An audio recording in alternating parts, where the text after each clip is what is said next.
muto wange oyo Fatina omuvubuka anyiriranga gwe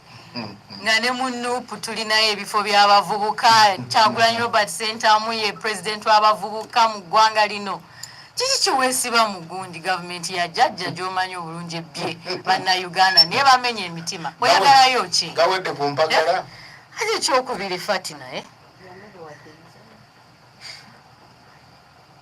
omubuuza ekisooka ekisooka nkimubuuza olina ekyokubiri ekyokubiri kyembadde mbuuza Fatina naye kamuleke kamukomyawo kale ddamu ekyo then tugende wa numbers akyabuuza kati mbuuza ani atukunda atukunda gwe natukunda kuba abantu bakwita natukunda abalala atukunda abantu olina obbabulira erinnya lye guys bajja kubula kalulu simanya atukunda naye bamwita natukunda kale ekibuuzo kyange ekisookera ddala oyagala nnyo okwogera nti nze muntu mengende kwebegera tugenda kwebegera kubanga oli wa NRM okikozesa nnyo era ogamba nnyo abantu nze bwe naatuuka wali tugenda njogerera ddala wali munda naye ne nkujjukizaamu katono nga wendeeta ekibuuzo kyange nti nkugambye fe abaka ba parliament twayisa budget ng'omulimu gwaffe omukulu mukama wammwe akulembera ekibiina kyammwe n'agikubakubamu ebitooki n'aggyamu ebintu bingi nnyo bye twali tutegese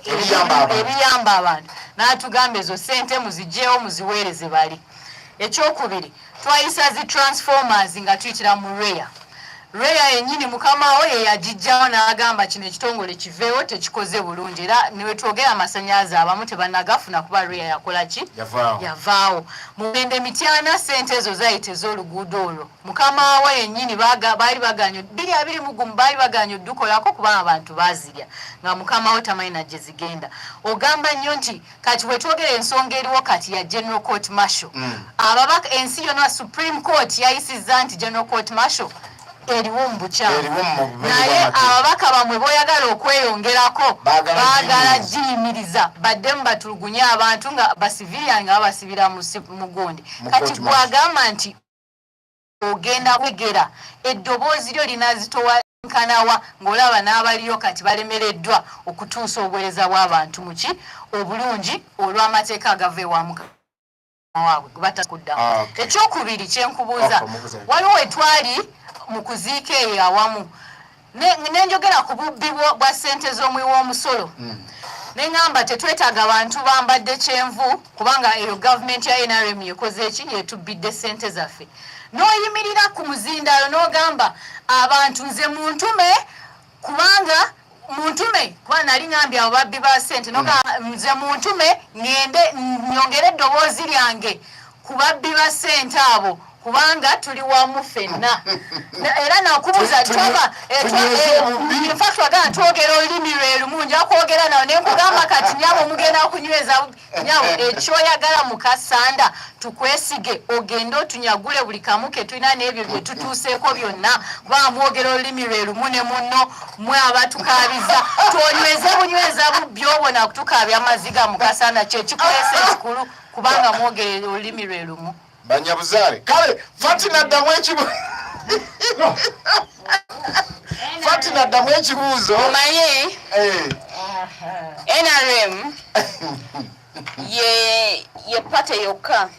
eyina gyenvudde waayo eyina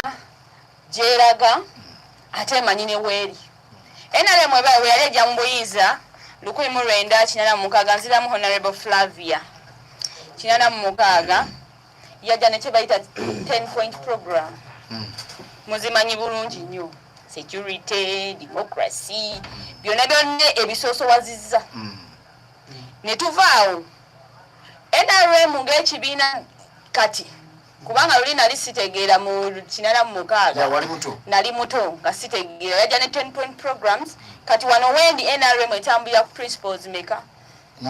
ng'ekibiina etambulira ku principle gye bayita ya patriotism mwagale nnyo ensi yammwe etambulira ku principle gye bayita eya social transformation economic transformation eyagala okujja abantu mu bwavu ate naye kyenjagala bannange omuntu atalina kasente mu nsawo ababubi kitama benjogera nabo njogera ku mitima gy'Abannayuganda.